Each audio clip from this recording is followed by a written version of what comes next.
Psychotherapy is such a personal and private process that it is a mystery to most people who have never gone through it. The following series is a unique effort that allows us to sit in on what is ordinarily a very private therapeutic experience. An actual patient was courageous enough and considerate enough to allow herself to be photographed while actually engaged in therapy with 3 different therapists.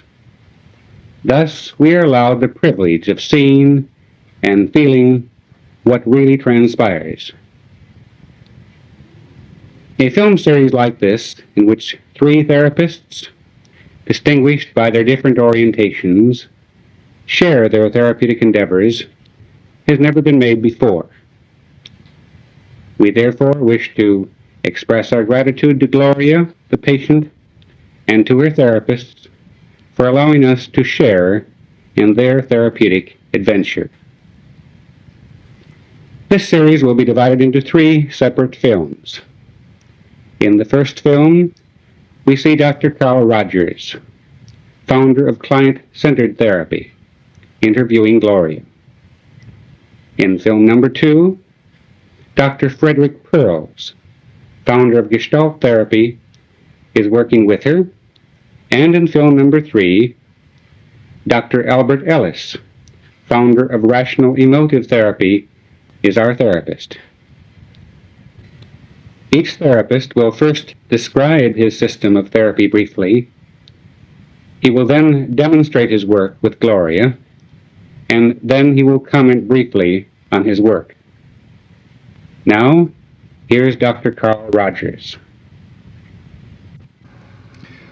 From my own years of therapeutic experience, I've come to feel that if I can create the proper climate, the proper relationship, the proper conditions, a process of therapeutic movement will almost inevitably occur in my client. You might ask, what is this climate? What are these conditions? Will they exist in the interview with the woman I'm about to talk with, whom I've never seen before? Well, let me try to describe very briefly what these conditions are as I see them. First of all, one question is, can I be real in the relationship? This has come to have an increasing amount of importance to me over the years. I feel that genuineness is another way of describing the quality I would like to have. I like the term congruence, by which I mean that what I'm experiencing inside is present in my awareness and comes out through my communication. In a sense, when I have this quality, I'm all in one piece in the relationship. There's another word that describes it for me. I feel that in the relationship, I would like to have a transparency. I would be quite willing for my client to see all the way through me, that there would be nothing hidden. And when I'm real in this fashion that I'm trying to describe, then I know that my own feelings will often bubble up into awareness and be expressed, but be expressed in ways that won't impose themselves on my client. Then the second question I would have is, will I find myself prizing this person, caring for this person? I certainly don't want to pretend a caring that I don't feel. In fact, if I dislike my client persistently, I feel it's better that I should express it. But I know that the process of therapy is much more likely to occur, and constructive change is much more likely, if I feel a real spontaneous prizing of this individual with whom I'm working. A prizing of this person as a separate individual. You can call that quality acceptance, you can call it caring, you can call it a non-possessive love if you wish. I think any of those terms tend to describe it.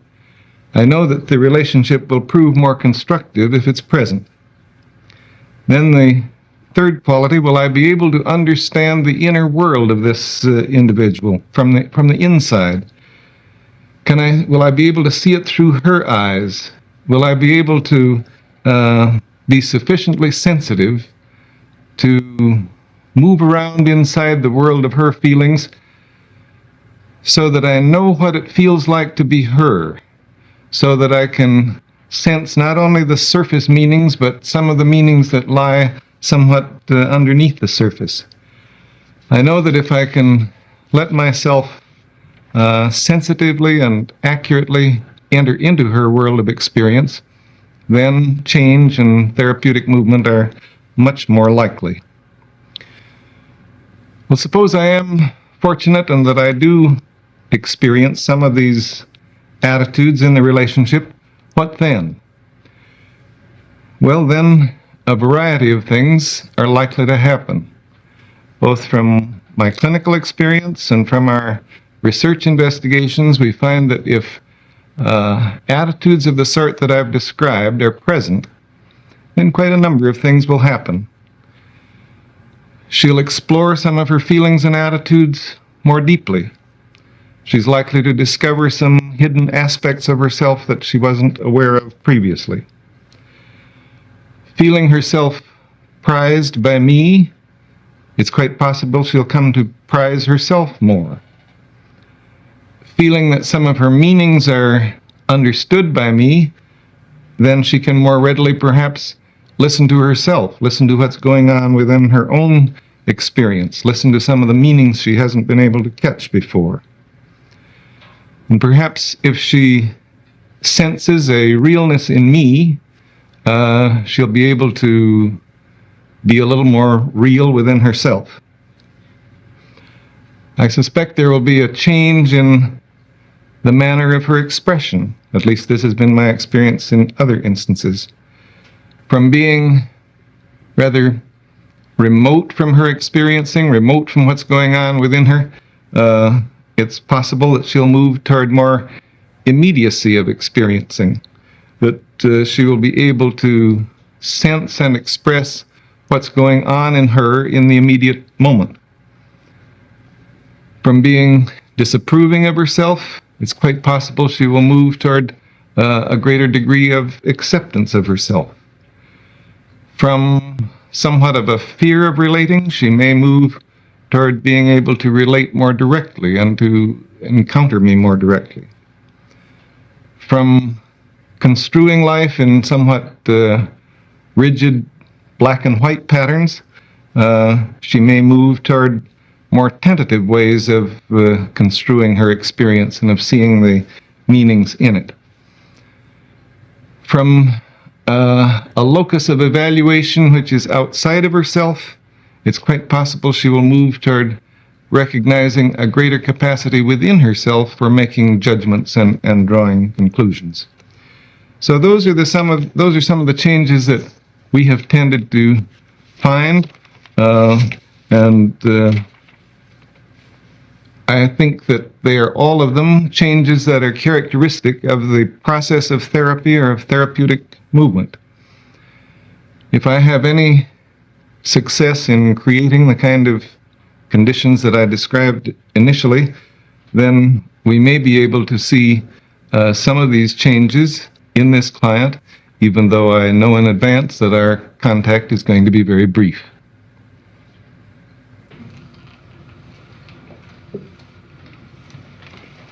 Good morning. Hello, I'm Dr. Rogers. You must be Gloria. Yes, I am. Let's have this chair. Then we have half an hour together, and I really don't know what we'll be able to make of it, but I hope we can make something of it. I'd be glad to know whatever concerns you. Well, right now I'm nervous, but I feel more comfortable the way you're talking in a low voice, and I don't feel like you'll be so harsh on me. But, I hear the tremor in your voice, so I know you are uneasy. well, the main thing I want to talk to you about is I'm just newly divorced, and I had gone in therapy before, and I felt comfortable when I left, and all of a sudden now the biggest change is adjusting to my single life. Mm-hmm. Mm-hmm. And one of the things that bother me the most is especially men and having men to the house and how it affects the children. And the biggest thing the thing that keeps coming to my mind I want to tell you about is I have a daughter 9 who at one time I felt I had a lot of emotional problems. I wish I could stop shaking. And I'm real conscious of things affecting her. I don't want her to get upset. I don't want to shock her. I want so bad for her to accept me. And we're real open with each other, especially about sex. And the other day, she saw a girl that was single but pregnant. And she asked me all about, can girls get pregnant if they're single?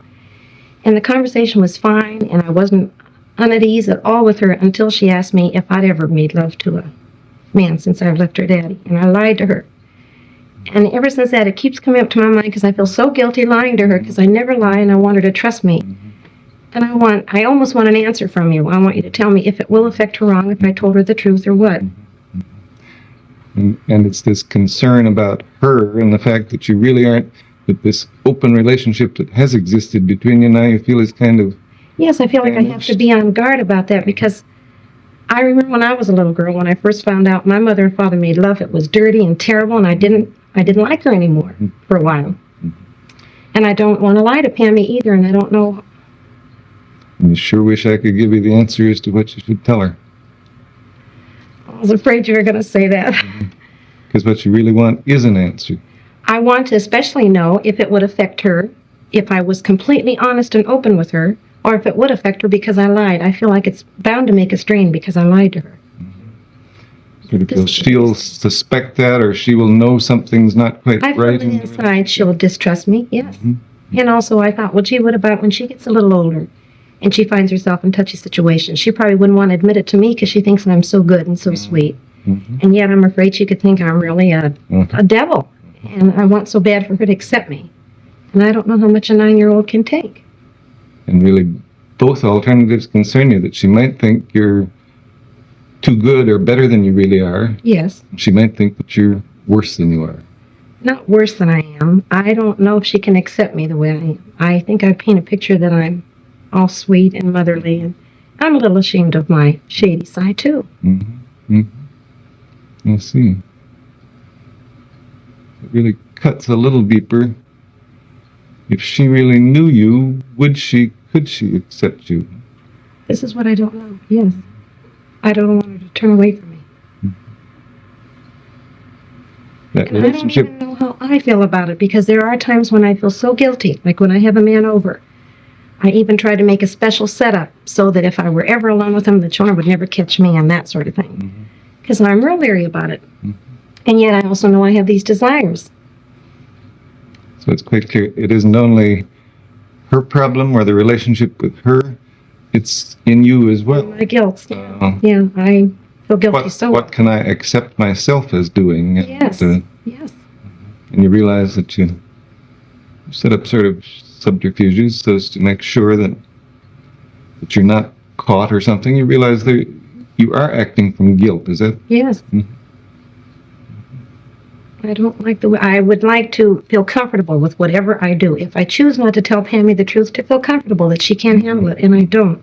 I want to be honest, and yet I feel there are some areas that I don't even accept. And if you can't accept them in yourself, how could you possibly be comfortable in telling them to her? Right. And yet, as you say, you do have these desires and you do have your feelings, but you don't feel good about them. Right. And I thought you're just going to sit there and let me stew on it, and I want more. I want you to help me get rid of my guilt feeling.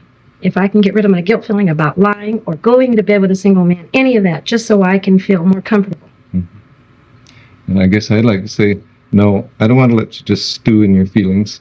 But on the other hand, I also feel that this is the kind of very private thing that I couldn't possibly answer for you.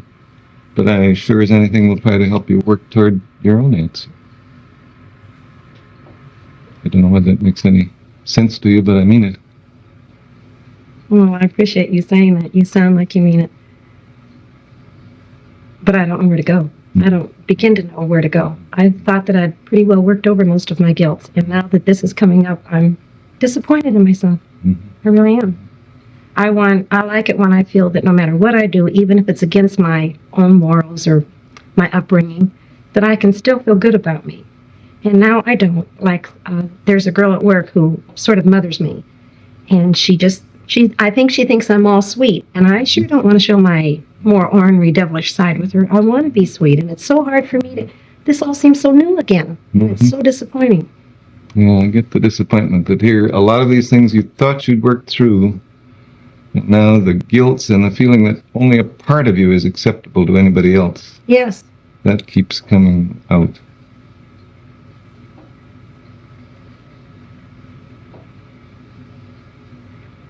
I guess I do catch the real deep puzzlement that you feel as to what the hell shall I do? What can I do? Yes, and you know what I can find, Doctor, is that everything I start to do, impulse, it seems natural to tell Pammy or to go out on a date or something. I'm comfortable until I think how I was affected as a child. And the minute that comes up, then I'm all haywire. Like, I want to be a good mother so bad, and I feel like I am a good mother. But then there's those little exceptions. Like my guilt's with working. I want to work, and it's so fun having extra money. I like to work nights. The minute I think I'm not being real good to the children or giving them enough time, then I start feeling guilty again. Then that's when it's what do they call it? A double bind. It's just what it feels like. I want to do this, and it feels right, but after all, I'm not being a good mother, and I want to be both.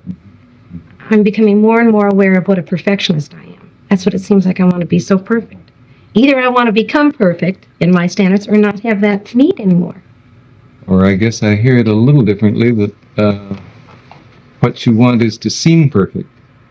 But it means it's a matter of great importance to you to be a good mother, and you want to seem to be a good mother even if some of your actual feelings differ from that. Does that catch you? Yeah, I don't feel like I'm saying that. No, that isn't what I feel, really. Okay. I want to approve of me always, but my actions won't let me. I want to approve of me.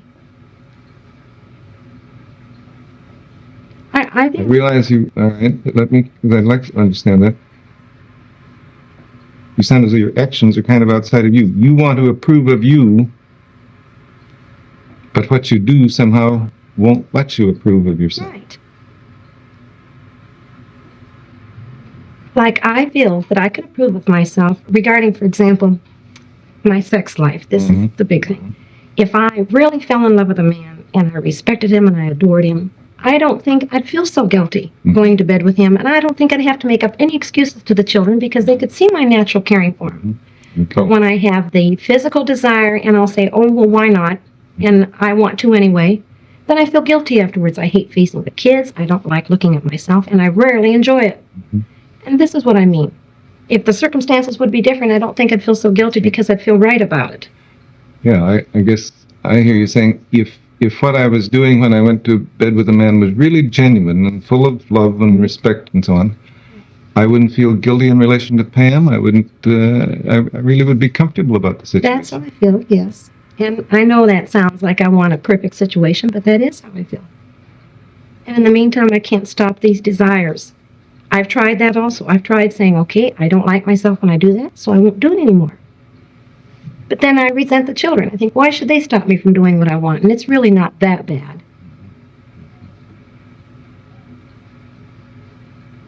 But I guess I heard you saying, too, that it isn't only the children, that you don't like it as well when it Right. really isn't. I'm sure I know that's it, probably even more so than I'm aware of. But I only notice it so much when I pick it up in the children. Then I can also notice it in myself. And somehow, sometimes you kind of feel like blaming them for the feelings you have. I mean, why should they cut you off from a normal sex life? Well, a sex life, I could say, not normal, because there is something about me that says that's not very healthy to just go into sex because you feel physically attractive or something, or a physical need. So something about it tells me that's not quite right anyway.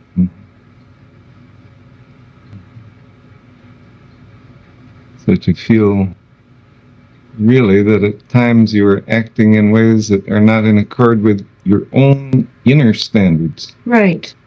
Right. But then you were also saying a minute ago, but you feel you can't help that either. I wished I could. That's it.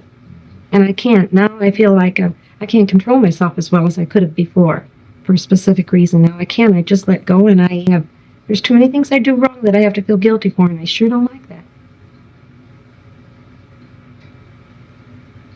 I want you very much to give me a direct answer, and I'm going to ask it, and I don't expect a direct answer, but I want to know, do you feel that, to me, the most important thing is to be open and honest?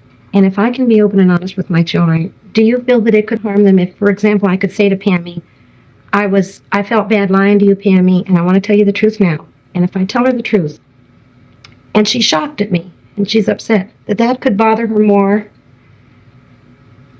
I want to get rid of my guilt, and that'll help me, but I don't want to put them on her. That's right. Do you feel that could hurt her? Concern. I guess I'm sure this will sound evasive to you, but it seems to me that perhaps the person you're not being fully honest with is you. So, because I was very much struck by the fact that you were saying, if I feel all right about what I have done, whether it's going to bed with a man or what, if I really feel all right about it, then I don't have any concern about what I would tell Pam or my relationship with her. right. All right. Now I hear what you're saying.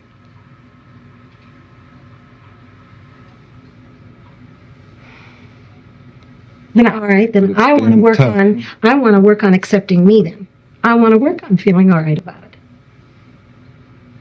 But that makes sense, that'll come natural, and then I won't have to worry about Pammy. But when things do seem so wrong for me and I have an impulse to do them, how can I accept that?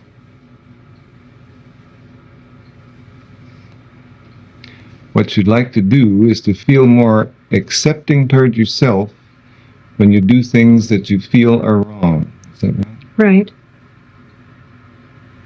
And I Sounds feel like a tough assignment. yeah, I feel like you're going to say, now why do you think they're wrong? And I have mixed feelings there too. Mhm. Through therapy, I'll say, now look, I know this is natural. Women feel it. Sure, we don't talk about it a lot socially, but all women feel it, and it's very natural. I've had sex for the last 11 years. I'm, of course, going to want it, but I still think it's wrong unless you're really, truly in love with a man.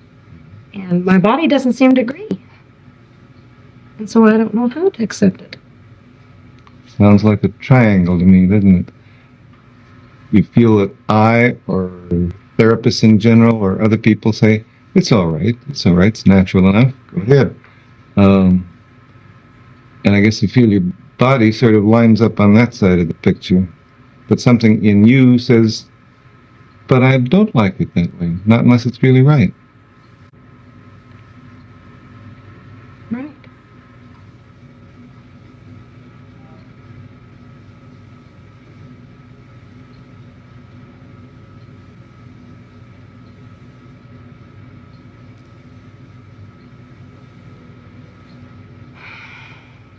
But I have a hopeless feeling. I mean, these are all the things I sort of feel myself, and I feel, okay, now what? Mm-hmm. They feel this is the conflict, and it's just insoluble, and therefore it's hopeless. And here you look to me, and I don't seem to give you any help. And Right.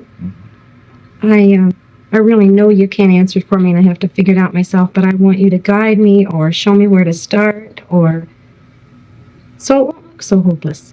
Mhm. I know I can keep living with this conflict, and I know eventually things would work out, but I like feeling more comfortable with the way I live. And I'm not. one thing I might ask, what is it you wish I would say to you? I wish you would say to me to be honest and take the risk that Pammy's going to accept me. And I also have a feeling if I could really risk it with Pammy, of all people, that I'd be able to see, here's this little kid that can accept me, and I'm really not that bad. If she really knows what a demon I am and still loves me and accepts me, it seems like it would help me to accept me more, like it's really not that bad. I want you to go ahead and be honest. But I don't want the responsibility that it would upset her. So, That's where I don't want to take so responsibility. you know very well what you'd like to do in a relationship.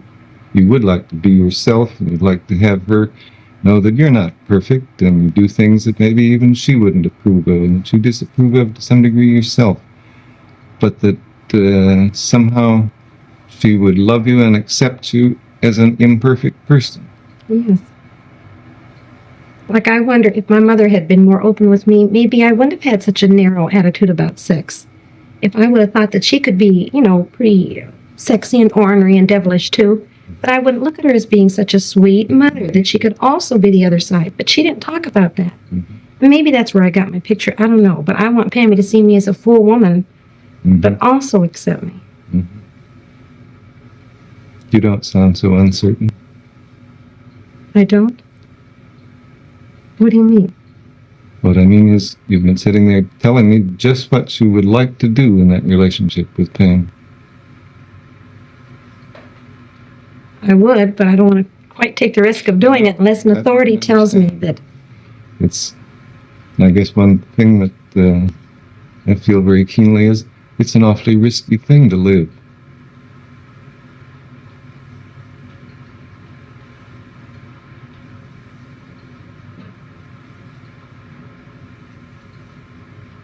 You'd be taking a chance on your relationship with her, you'd be taking a chance on letting her know who you are, really.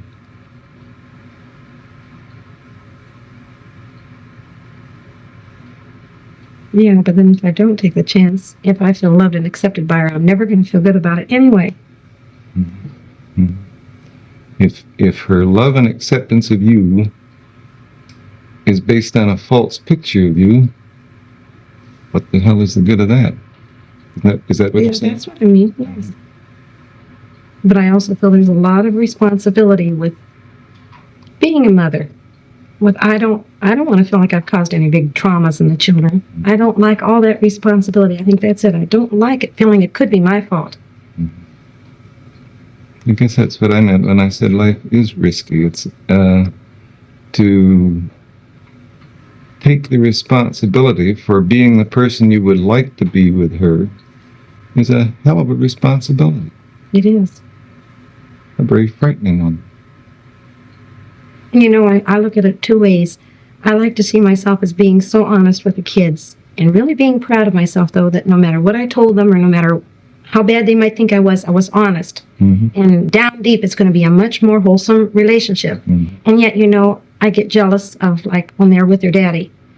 I feel he's more flip. He's not quite as real. He's not quite as honest. But nevertheless, they see a sweet picture of their dad. He's all goodness and light. And I'm envious of that, too. Mm-hmm. I want them to see me just as sweet as they see him. And yet I know he's not quite as real with them. Mm-hmm. So it seems like I've got to swap the one for the other. Mm-hmm. And I know this is really what I want the most, but I miss some of that glory. Yeah. You sort of feel, I want them to have just as nice a picture of me as they have of their dad, and if Right. his is a little phony, then maybe mine will have to be too. I think that's putting it a little too strongly. But That's close. That is what I mean. So I know she can't have that neat a picture of me if I were honest. Besides that, I do feel I'm a little more ornery than their dad anyway, so I'm likely to do more things that they disapprove of. Sounds like you really find it quite hard to believe that they would really love you if they knew you. That's right. That's exactly it. Before therapy, I would have definitely chosen the other area. I'm going to get respect from them no matter what, even if I have to lie. I see. Well, right now, I know that's not true. Mm-hmm. And I'm not positive they'll truly accept me. Mm-hmm. Something tells me they will. I know they will, but I'm not positive. I want reassurance. Mm-hmm. I keep wanting these Now things. you're in kind of a no man's land of probably shifting from one point of view toward them to another, but boy, you'd sure like somebody to say, that's right, you go ahead and do it. Yes, that's why I get encouraged when I read in a book from somebody I respect and admire that this is the right thing, no matter what. Honesty will win out. Well, then that keeps giving me confidence. By gosh, I'm right. But It's so damn hard to really choose something on your own, isn't it? which makes me feel very immature. I don't like this in me. I wish I were grown up enough or mature enough to make my decisions and stick by them. But I need somebody to help me on, somebody to push me.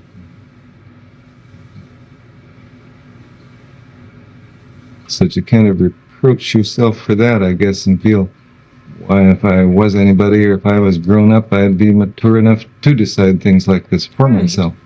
Right. And take more risks. I wish I'd take more risks.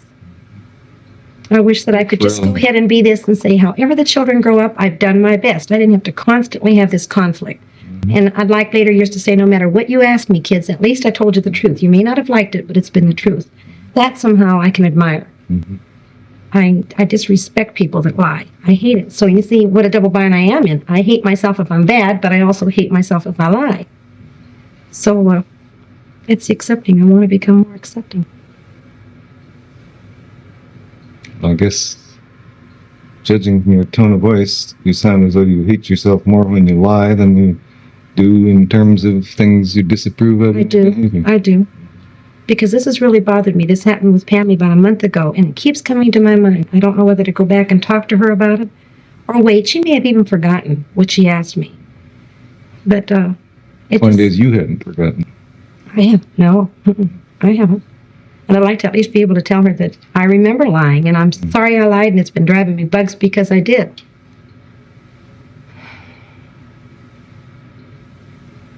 I do. Now I feel like now that's solved, and I didn't even solve the thing, but I feel relieved. I do feel like you've been saying to me, you're not giving me advice, but I feel like you're saying you really want to, you know what pattern you want to follow, Gloria, and go ahead and follow it. I sort of feel a backing up from you. I guess the way I sense it is, you've been telling me that you know what you want to do, and yes, I do believe in backing up people in what they want to do. It's just a little different slant than the way it seems to you. Are you telling You see, me? one thing that concerns me is it's no damn good you're doing something that you haven't really chosen to do. That's why I'm trying to help you find out what your own inner choices are. But then there's also a conflict there because I'm not really positive what I want to do. The lying part, yes, but I'm not positive what I want to do when I go against myself. Like when I bring a man to the house, I'm not sure I want to do that. If I feel guilty afterwards, I must not have really wanted to. I'm interested that you say, just sure which words you use, but you don't want it, you don't like yourself, or you don't approve of it when you do something against yourself. Yes. Mm-hmm. You know, this is so different. Now, this kind of thing that we're talking about now, it isn't just knowing whether you want to do something or not. If I want to go to work in the morning or I don't want to go to work, that's easy. But when I find myself doing something I don't feel comfortable with, I automatically say, if you're not comfortable, Gloria, it's not right. Something's wrong. All right, now what I want to ask you is, how can I know which is the strongest? Because I do it, does that mean that's the strongest? And yet, if I disapprove, that's just part of the thing that's got to go along with it? See, it sounds like I'm picking up a contradiction. I'm not following. Sounds like you're feeling a contradiction in yourself, too. Although what I heard you saying in part is, the way you like it is when you feel really comfortable about what you're doing. Yes. And I have at times when I've made a decision. Mm-hmm. Now that seems right. That seems perfectly right. No conflict. But then there are times I do things that I feel uncomfortable with. So that there is a conflict there. Mm-hmm. It's not the same at all. So what I'm saying is, how do I really know when I'm following my true feelings if I have conflicts afterwards or guilt afterwards? I see, because in the moment it may seem like your true feelings. Yes. Mm-hmm. Like if I'm starting to do it, okay. Mm-hmm. Mm-hmm. Mm-hmm. So that really is tough. When if you feel comfortable in the moment about it, but then afterward don't feel at all comfortable, which course of action was really the one you should have followed. You know, the most outstanding thing, I don't know if you're following me when I say about this conflict. The one thing I know is I've wanted, for example, to leave my husband for quite a few years. I never did it. I kept thinking how nice it would be or how scary it would be, but I never did it. And all of a sudden, when I did, it felt right. I didn't feel mean toward him. I just knew this is what I had to do. That's when I know I'm following myself. I'm following my feelings completely. I had no conflict there. Some unhappy things came from it, but I still had no conflict. That to me is when I'm following my feelings. And in everyday life, the small little decisions, the small little things to do don't come out that clear at all. So many conflicts come with it. Sure. Is this natural? Although you're saying, I expect it is, but you're saying too that you know perfectly well the feeling within yourself that occurs when you're really doing something that's right for you. I do. I do. And I miss that feeling other times. And it's right away a clue to me. You can really listen to yourself sometimes and realize, oh no, this isn't the right feeling. This isn't the way I would feel if I was doing what I really wanted to do. But yet many times I'll go along and do it anyway. And say, oh, well, I'm in the situation now. I'll just remember next time. I mention this word a lot in therapy, and most therapists grin at me or giggle or something when I say utopia. But when I do follow a feeling and I feel this good feeling inside me, that's sort of utopia. That's what I mean. That's the way I like to feel, whether it's a bad thing or a good thing. But I feel right about me. This is what I I want to sense that in those utopian moments, you really feel kind of whole. You feel all in one piece. Yes. Yeah, it gives me a choked up feeling when you say that because I don't get that as often as I'd like. I like that whole feeling. That's real precious to me. I expect none of us get it as often as we like, but I really do understand that. It really does touch you, doesn't it? Yeah, and you know what else? I was just thinking, I feel dumb saying it. All of a sudden, as I'm talking to you, I thought, gee, how nice I can talk to you, and I want you to approve of me, and I respect you. But I miss that my father couldn't talk to me like you are. I mean, I'd like to say, gee, I'd like you for my father. I don't even know why that came to me. You look to me like a pretty nice daughter.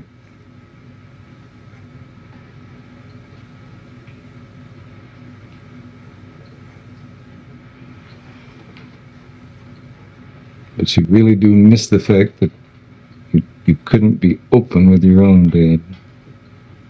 Yeah, I couldn't be open, but I want to blame it on him. I think I'm more open than he'd allow me. I mean, he would never listen to me talk like you are.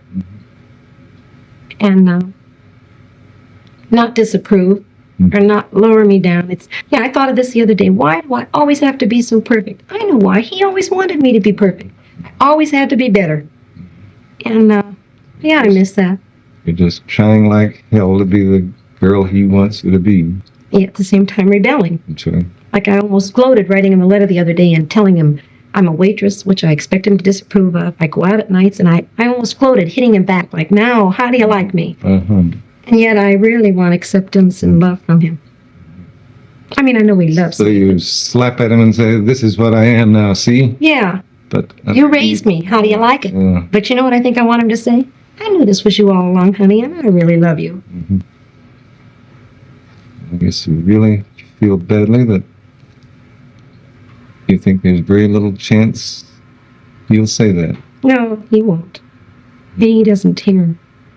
I went back home to him about 2 years ago, really wanting to let him know I loved him, although I've been afraid of him. He doesn't hear me. He just keeps saying things like, honey, you know I love you. You know I've always loved you. And he doesn't hear. He's never really known you and loved you. And this somehow is what brings the tears inside. I don't know what it is. You know, when I talk about it, it feels more flip. If I just sit still a minute, it feels like a great big hurt down there. That I feel cheated. It's much easier to be a little flip, because then you don't feel that big lump inside of hurt. And again, that's a hopeless situation. I've tried working on it, and I feel it's something I have to accept. My father just isn't the type of man I'd really like. I'd like somebody more understanding and caring. He cares, but not in a way that we can cooperate or communicate. Feel, nope, that I am permanently cheated. Hmm. That's why I like substitutes. Like, I like talking to you, and I like men that I can respect, doctors, and I keep sort of maybe underneath feeling like we're real close, you know, and it's sort of like a substitute father. I don't feel that's pretending. Well, you're not really my father. No, I meant about the real close business. Well, see, I sort of feel that's pretending too, because I can't expect you to feel very close to me. You don't know me that well. All I can do is what I am feeling. That is, I feel close to you in this moment.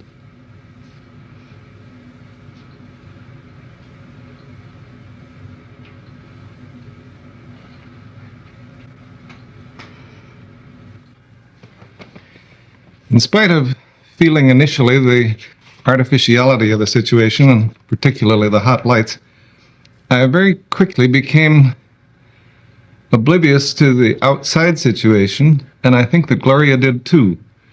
In many ways, I'm glad that she kept pushing me for an answer to her very personal questions about her sex life and her relationship to her daughter. I say I'm glad of this because as the relationship developed, it became, I think, completely clear to her as well as to me that she was seeking something a good deal deeper than that. Incidentally, I'd like to pay my tribute to her deep honesty and being willing to talk about herself so freely. Although every individual is entirely unique, and in this respect I was definitely unprepared for and sometimes surprised by the material she brought up, still in another sense this was very typical of my experiences in therapy. When I'm able really to let myself enter into a relationship, and I feel that this was true in this instance, then I find myself not only being increasingly moved by being in touch with the inner world of my client, but I find myself bringing out of my own inner experience statements which seem to have no connection with what's going on, but which usually prove to be or prove to have a very significant relationship to what the client is experiencing. I felt there were one or two incidents of this kind in this brief interview. I was genuinely moved, I probably showed it, by the fact that she told me near the end of the contact that she saw me as the father she would like to have. My reply was also a thoroughly spontaneous one, that she seemed to me like a pretty nice daughter. I guess I feel that we're only playing with the real world of relationships when we talk about such an experience in terms of transference and countertransference. I feel quite deeply about that. I want to say, yes, we can put this experience into some such highly intellectualized framework, but when we do that, it completely misses the point of the very immediate I-thou quality of the relationship at such moments. I felt that Gloria and I really encountered each other, and that in some small but I believe lasting way, we were each of us enriched by the experience. I'm saying these things almost immediately after the conclusion of the interview, and as is characteristic of me, there are not more than one or two statements or incidents which I recall from the interview. I simply know that I was very much present in the relationship, that I lived it in the moment of its occurrence, and I realize that after a time I may begin to remember it too. But at the present time I really have a very non-specific memory of the whole interview. I'll try to look at it, though, a little bit more from a intellectual rather than a strictly feeling point of view. Gloria showed what I've come to feel are characteristic elements of therapeutic movement.